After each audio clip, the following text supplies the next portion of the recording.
This is the memo issued by the Attorney General in the past hour that will have an immediate impact on gay couples in Florida. Well, you know what can happen. All it takes is that one video on YouTube, and that leads to another. And another, and another, and another. And another.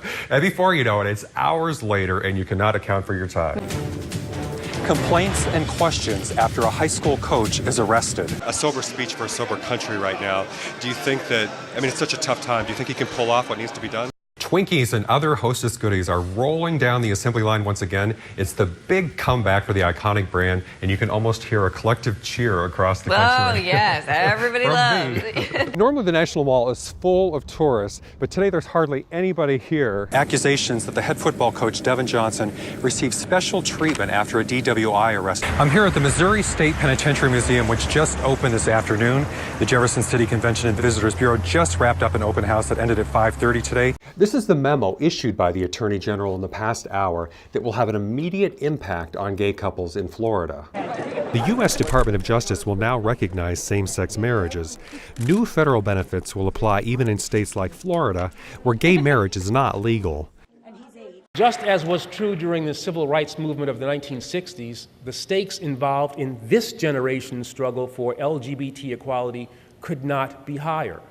The federal government will now recognize same-sex unions in civil, criminal, and bankruptcy courts.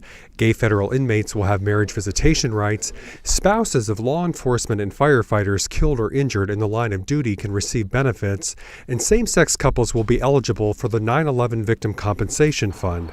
The Family Research Council opposes the new rights. So that's our basic position, which is it's overstepping the authority that was given to the Justice Department. This is an example of how the president can use executive orders to take action.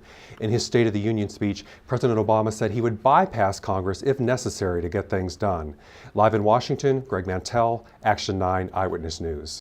They want the EPA to use its authority under the Clean Water Act to deny a permit to the Pebble Mine.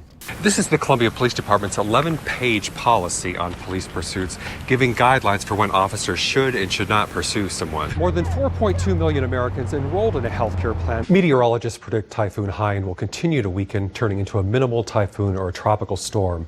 It's expected to make landfall Monday morning in northern Vietnam. The George Zimmerman case has made headlines since the alleged murder of Trayvon Martin. Up next, we'll show you what both sides said that's stirring up a new controversy.